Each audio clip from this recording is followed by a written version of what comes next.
Salut à tous, c'est Julien Ponce, bienvenue pour un carnet du geek sur le Hackintosh. Ça fait un petit moment quand même que j'avais pas fait vidéo là-dessus. J'ai posté une capture d'écran d'un score Geekbench sur ma page Facebook il y a pas longtemps. Et là ça a été le raz-de-marée de commentaires. Donc je fais la vidéo que j'avais promis. Alors je vous le dis tout de suite, c'est pas une vidéo qui va vous expliquer comment installer le Hackintosh sur ce matos là. Je vais vous donner la liste, d'ailleurs la liste est dans la description sur YouTube. Vous pourrez voir la liste de tout le matos que j'utilise. Vite fait, je vous le redis. Il s'agit d'un i7 8700K et d'une carte mère Asus Z370-P pour Prime. Finalement, le reste, à part la carte graphique, importe peu. Alors la carte graphique, c'est ce dont on va parler dans cette vidéo. Pourquoi ? Parce que c'est assez important pour le Hackintosh, parce que beaucoup de choses sur macOS, pour ceux qui font de la vidéo notamment, sont accélérées par le GPU. Vous avez probablement déjà vu les benchmarks, vous savez que le truc qui tue sur macOS c'est Final Cut, parce qu'il est extrêmement bien optimisé pour macOS, et même si par exemple tous les Mac ont des cartes AMD assez anémiques, à part l'iMac actuel qui a une RX 580 au moment où j'enregistre cette vidéo, et l'iMac Pro qui a une Vega 56 ou 64, tous les autres ont des cartes AMD, voilà, si ces cartes, vous les regardez pour le jeu par exemple, elles sont vraiment très peu puissantes. Et pour le reste des applications aussi d'ailleurs, sauf pour Final Cut où elles ont vraiment des performances excellentes. Donc on va essayer de voir un peu quel est l'impact d'un choix d'une carte vidéo quand on veut utiliser macOS, et plutôt dans une optique pour travailler en fait. Donc moi, ce qui m'intéresse c'est pour mon cas, c'est assez égoïste, c'est-à-dire en gros est-ce que ça marche bien pour moi. Moi ce que je fais c'est je fais du screencasting, j'enregistre beaucoup le bureau et aussi un périphérique vidéo que vous voyez en ce moment même, là j'ai les deux parce que j'ai un retour avec un Camlink. Donc là j'ai un Sony A7 qui enregistre un flux HD et en même temps j'ai le fond, le screencasting, donc l'écran, qui est en 3840 par 2160, donc ce qu'on appelle l'Ultra HD, qu'on appelle aussi vulgairement la 4K, même si c'est faux. Et ces trucs-là, j'en fais des tutos, donc je fais du montage vidéo et je fais du rendu derrière. Donc je travaille essentiellement avec Premiere, mais j'ai voulu retester le Hackintosh pour voir ce que ça donnait Final Cut aujourd'hui. J'ai jamais vraiment utilisé Final Cut, probablement parce que j'étais assez confortablement installé dans mes habitudes avec Premiere. Et je dois dire que là, avec les tests que j'ai fait, et pour avoir monté en conditions réelles un tuto, d'ailleurs c'est la vidéo qui s'appelle, qui est faite sur Thunderbird sur monter un profil Thunderbird crypté, donc une vidéo que vous pouvez checker sur ma chaîne YouTube. Donc j'ai fait un projet réel et je me suis rendu compte que les performances étaient absolument hallucinantes. Donc en gros j'avais fait un test avec une 1080 GTX qui est hop ici. Hop, je regarde si on la voit bien à la caméra pour que ce soit net. Tada, voilà, donc une Asus 1080 GTX avec voilà, un couleur de base, un blower. Acheté autour de 490 € ou un truc comme ça, donc les prix ont baissé puisque les crypto-monnaies ont pris une gigantesque baffe. Et pour information, alors la Vega 64, je ne peux pas vous la montrer parce qu'elle bosse en ce moment même. J'ai fait quelques petits plans de coupe vite fait qui vont passer là dans la vidéo, mais j'ai réussi à l'avoir pour un peu plus, pour 540 €, frais de port compris, en Angleterre, puisque j'ai trouvé un fournisseur qui s'appelle PC Overclockers qui en a en stock. C'est la version Power Color, elle est monstrueuse, elle est ultra épaisse, elle prend 3 slots et elle fait 31 cm, donc il faut avoir un boîtier avec de la place, hein. Et donc évidemment, comme toutes les Vega 64, elle demande 2 fois 8 pins de puissance, enfin je veux dire de Power Connector, je sais pas comment dire en français, donc d'alimentation, voilà, alors que la GTX 1080, vous voyez, c'est un port 8. Tout ça pour dire que la Vega 64, ça chauffe plus, ça consomme plus. Et si on va tout de suite évacuer d'ailleurs les jeux, donc 490 € contre 540, en fait dans les jeux la Vega 64 est toujours un tout petit peu en dessous. Donc elle est un tout petit peu plus chère, elle chauffe plus, elle consomme plus, et dans les jeux elle est un peu en dessous. Donc en toute logique pour gamer, je vois pas d'intérêt d'acheter une Vega 64. Pour faire de la vidéo, et en particulier sur un Hackintosh, alors là le débat est pas le même. Pourquoi ? Parce que j'ai des chiffres pour vous, donc je vais vous faire probablement des petits tableaux, des jolis graphiques. Là au moment où j'enregistre j'improvise complètement, donc j'ai pas encore fait ces tableaux, mais juste pour vous donner une idée, j'ai pris un projet de 2 minutes avec un écran screencasté en 4K, donc comme maintenant, et donc le flux du A7 par-dessus, donc ce fameux projet, ma vidéo YouTube, où en général j'ai un écran et en plus ma trombine par-dessus. Donc ça fait quand même pas mal de débit, les deux sont en H.264, ça demande quand même pas mal de ressources, et donc sur mon flux à moi, sur ma vue là, il y a un étalonnage de couleurs, et il y a un sharpen. Donc j'ai fait des tests avec Premiere, avec Final Cut et avec Resolve. Et à chaque fois c'est le même projet, c'est juste que évidemment les effets sont pas les mêmes. Par exemple dans Premiere c'est Lumetri Color, dans Final Cut c'est l'outil intégré pour faire de l'étalonnage, et dans Resolve pareil. Mais à la fin c'est la même chose, c'est la même durée, c'est le même montage, c'est les mêmes métrages, et on arrive au même résultat, au maximum qu'on peut répliquer le résultat, puisqu'évidemment encore une fois les effets sont pas exactement les mêmes, mais c'est comme ça que vous bosseriez si vous vouliez le refaire dans chacun des logiciels. Donc en fait l'avantage de Premiere c'est que sur Windows on a CUDA plus l'activation du iGPU, puisque depuis la mise à jour d'avril on peut faire bosser dans le cas de mon 8700K on peut faire bosser le i630 intégré. On a un rendu, et je regarde en ce moment juste en dessous, c'est pour ça que mon regard hors caméra, de 517 secondes pour ce projet là, donc ça va peut-être pas vous parler parce que c'est pas votre projet à vous, mais on va prendre ce temps référentiel en gros dans le meilleur des cas sur Windows ou Premiere c'est 517 secondes pour rendre le projet en version YouTube 4K, 60 fps en plus, donc c'est vraiment le truc le plus lourd qu'on peut faire. Et juste au passage, une petite parenthèse pour l'impact de cette mise à jour d'avril. Le même projet, toujours rendu avec CUDA, mais sans l'apport du iGPU, se fait en 562 secondes. Donc on perd une minute sur un projet qui se rend en 8 à peu près, donc c'est quand même pas mal. Et on voit que la mise à jour d'avril met un petit coup de fouet, en tout cas pour la version Windows. Du coup ensuite ce projet, lorsqu'on le prend et qu'on l'amène sur macOS, alors j'ai pas réussi à activer le iGPU en même temps que la 1080 et en même temps que la Vega sur le Hackintosh, ça marche pas. Et vous pouvez voir que du coup rendre avec la 1080 GTX sur macOS ou Premiere c'est 781 secondes, donc l'écart est quand même énorme en termes de performance. Mais que ce soit en CUDA, en OpenCL ou en Metal, le fait de faire ce rendu avec une 1080 GTX c'est toujours 780, 777, 790 secondes. Donc Premiere sur macOS prend un bon gros coup de pelle par rapport à Premiere version Windows. Donc ça c'est la première conclusion de mes tests, mais c'était pas vraiment une surprise. Donc à faire du Premiere, mieux vaut le faire sur Windows, il n'y a vraiment aucune comparaison possible. Un petit détail amusant, si vous activez le rendu en OpenCL sur Windows, donc évidemment la 1080 ne peut pas rendre en OpenCL, c'est que CUDA, et du coup ça va tout faire sur le iGPU, d'ailleurs la carte dédiée ne va pas fonctionner, y compris même quand il y a la Vega d'installer.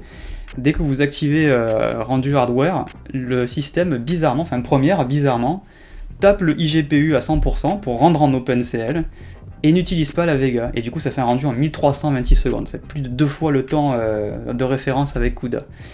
Donc ça veut dire que la Vega se tourne les pouces pendant que le iGPU turbine à fond quand on fait du OpenCL sur Windows. Donc deuxième conclusion, à être sur Windows et à faire du Premiere, ne pas faire du OpenCL. Il faut avoir une carte Nvidia, il faut faire du CUDA, et c'est le meilleur résultat possible. Y compris même avec l'apport iGPU qui du coup ne détecte pas la carte additionnelle et ne tape pas dedans. Donc c'est vraiment super intéressant ces résultats, je m'attendais pas du tout à ça. Alors maintenant passons à les autres logiciels. Par exemple, Final Cut.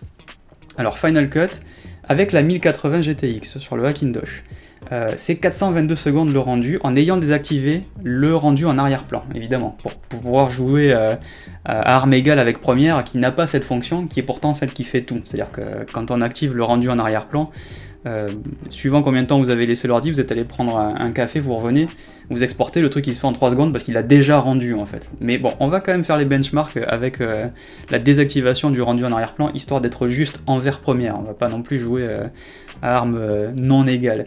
Donc 422 secondes, c'est déjà 2 minutes, 6, 4, 5, ouais, 1 minute de mieux que le meilleur temps dans Premiere. Ça veut dire que le même projet, mais 60 secondes de moins. J'essaie de réfléchir en même temps. Non, je compte très mal. 422 par rapport à 517, ça fait pas 1 minute, ça fait bien environ 2 minutes. 80 plus 17, voilà, c'est ça. Donc il y a une énorme différence. La 1080 GTX donne de bons résultats avec Final Cut, même si on sait que Final Cut est fait pour travailler avec AMD, puisque tous les Macs sont vendus avec des cartes AMD. Du coup, avec une Vega 64, en Hackintosh, ça donne quoi, ce même projet? Alors attention, tête qui explose, ça donne 152 secondes, c'est-à-dire 2 minutes et demie. Donc en gros, les 517 secondes qui étaient mon temps de référence, parce que c'était mon flux de travail jusque-là, avec Premiere plus CUDA, et c'est plus activation du iGPU dans la mise à jour d'avril, donc le meilleur des formes de Premiere, c'était 517 secondes, Sur un Hackintosh avec Vega 64, ça donne 152. Voilà, c'est 2 fois et demi, quoi. C'est monstrueux la différence de temps. Enfin voilà, je sais pas comment expliquer ça, si ce n'est que c'est pas une surprise, le Final Cut est très bien optimisé pour macOS, et très bien optimisé pour macOS plus une carte AMD. Voilà, je pense qu'il n'y a pas photo là-dessus. Alors, autre truc assez intéressant, ça donne quoi dans Resolve? Tac, voilà. Donc dans Resolve sur macOS, donc ce projet avec la 1080 se rend à 602 secondes, donc plus lentement qu'avec Final Cut et un peu plus lentement qu'avec Premiere avec CUDA, mais quand on passe en Vega 64, Resolve le rend en 404 secondes, c'est toujours beaucoup plus lent que Final Cut, mais c'est plus rapide que Premiere avec CUDA, ILI-GPU. Donc là aussi, quitte à utiliser Resolve, autant utiliser Resolve sur macOS, et avec une carte AMD, c'est là où on aura les meilleures performances. Pour vous donner une idée sans parler de Mac, PC, CUDA, OpenCL, GeForce ou Vega, on va essayer de parler benchmark. Vous avez tous vu les benchmarks avec Bruce 5X, donc le benchmark de Final Cut. Ce benchmark en ProRes HQ444, donc le plus gros rendu, la plus grosse qualité possible avec ProRes, avec le dernier MacBook Pro et la 560X, donc celui qui est sorti il y a quelques semaines, on fait le rendu en 45 secondes, je crois, ou un truc comme ça. Et donc la 1080 GTX fait la même chose. C'est-à-dire, si vous avez un Hackintosh et que vous avez une 1080 GTX, vous avez les mêmes performances de rendu, et avec ce processeur-là évidemment, donc le i8700K, vous avez les mêmes performances que le dernier MacBook Pro qui vient de sortir, pour presque 2 fois moins le prix. Déjà. Par contre, si au lieu de prendre la 1080, vous prenez une Vega 64, vous faites ce rendu en 15 secondes. C'est le même score, exactement le même score qu'un iMac Pro avec l'option Vega 64 à plus de 6000 €. Donc là, j'ai une config avec tous les petits accessoires, les petits zigouigouis, qui doit tourner, et l'écran évidemment, qui doit tourner autour de 1700 €, 1800 €, je sais plus, j'avais posté sur ma page, mais quelque chose comme ça. C'est 1800 comparé à plus de 6000. Évidemment, l'écran que moi j'ai pris est pas du tout au niveau de la dalle de l'iMac Pro, quand bien même j'aurais pris un écran 5K à 1000 €, ça ne ferait que, entre guillemets, 2700 ou 2800, qui, comparé aux 6200 de l'iMac, c'est toujours plus de 2 fois moins quand même, hein. Donc voilà, là je pense que le Hackintosh prend tout son sens. Donc en gros, la conclusion d'aujourd'hui c'est quoi? Elle est très simple, à monter un Hackintosh aujourd'hui, j'aurais jamais dit ça il y a 2 ans ou 3 ans, mais montez-le avec une carte AMD, une RX 580 ou une Vega 64, avec High Sierra 10.13.6, c'est reconnu out of the box, c'est-à-dire que j'ai rien fait, le truc est reconnu direct. Évidemment avec la 1080 GTX, avec la Nvidia, il faut juste installer les drivers Nvidia, mais les performances sont largement en dessous, pour environ 30 à 40 € d'écart, c'est-à-dire 10% du prix. 10% du prix sur un Hackintosh où les performances font x3 sur Final Cut, je trouve que quand même ça vaut le coup. Après voilà, si vous êtes un gamer, a priori vous regardez pas cette vidéo, mais voilà, si vous achetez cette carte juste pour jouer, ne prenez pas une Vega parce que ça chauffe pas mal. En rendu, je dois avouer que elle chauffe beaucoup, elle fait un peu de bruit. Si vous faites un rendu assez long et que votre boîtier est pas très bien ventilé, comme le mien, c'est un petit boîtier, il va peut-être falloir que je change ça ou que je rajoute un ventilo, ça chauffe et on entend les ventilos quand même, elle fait du bruit. Voilà, donc vous le payez quand même d'une manière ou d'une autre avec un petit boîtier. Si vous avez une grande tour, et du coup je vous donne au passage ce conseil, quitte à faire un Hackintosh avec une Vega 64, prenez une grande tour et ventilez-la bien pour ne pas avoir d'inconvénients sonores, quoi. Donc voilà ce qu'on pouvait dire. Tous les composants sont listés dans la description sur YouTube. Je ne sais pas où est-ce que vous allez regarder ça. J'imagine sur YouTube. Je vais poster le lien sur ma page, mais vous ne regardez pas dans la fenêtre Facebook. Allez voir ça sur YouTube. Vous aurez toute la description avec tous les composants détaillés. Quitte à prendre une Vega 64, prenez la même que moi, à savoir la version Power Color qui est mastoc, bien mastoc, mais qui est la mieux ventilée. Les autres vont chauffer encore plus et vont être encore plus bruyantes. Ce sera probablement le meilleur choix que vous pouvez faire. Si vous avez des questions pour l'installation, normalement l'installation de High Sierra en Hackintosh sur ces composants se fait quasiment sans rien ajouter. Je crois que j'ai démarré, j'ai même pas mis le mode verbose, j'ai mis juste l'installeur, j'ai démarré en UEFI et le truc démarre tel quel. J'ai rien fait de spécial. Après par contre, il y a des petits trucs à faire pour avoir les ports USB qui marchent bien, parce que par défaut ils sont mal mappés, donc ils sont pas reconnus comme il faut, sur cette carte en tout cas. Donc j'ai un peu galéré à ce niveau-là, mais au pire contactez-moi et je vous filerai ma configuration Clover. Je réfléchis à ce que j'aurais pu oublier, mais oui, le son aussi, comme d'habitude, il faut tester les différentes injections dans les kex pour activer les bonnes sorties. Enfin, moi je m'en sers pas trop parce que j'utilise le micro en sortie. Donc le Yeti est reconnu en USB d'origine, donc j'ai pas de problème. Et la Vega est reconnue d'origine, enfin out of the box, sans rien faire, sans driver, sans voilà, c'est macOS qui la reconnaît. Il faut juste mettre la résolution, enfin il faut identifier le système comme étant un iMac Pro, puisque c'est sur cette config chez Apple qu'il y a le chipset Vega, donc c'est ce qui permet de la faire reconnaître. J'ai un score, juste pour vous montrer, hein, mais voilà, j'ai un score Geekbench en OpenCL de 187 599, c'est quand même pas mal. En bidouillant et en faisant et en coupant des trucs dans le système, j'ai réussi à monter à 200 000, ce qui est absolument monstrueux. Donc voilà, les performances sont vraiment au rendez-vous. Je suis très épaté. Juste pour finir, un tout petit mot sur qu'est-ce que ça donne sur Windows quand même, parce que bon, à part Premiere, ça donne que ça marche très bien évidemment. Dans les jeux, ça a les mêmes performances que la 1080, voilà, 4 ou 5 frames près par seconde. Et en termes de screencasting, il y a un petit truc qui est amusant, c'est que OBS, donc OBS Studio, n'arrive pas à screencaster de l'Ultra HD à 60 fps. La carte est saturée à 100%, on le voit. Donc l'encodeur, il faut savoir qu'OBS passe par la RAM et renvoie ensuite en l'encodeur.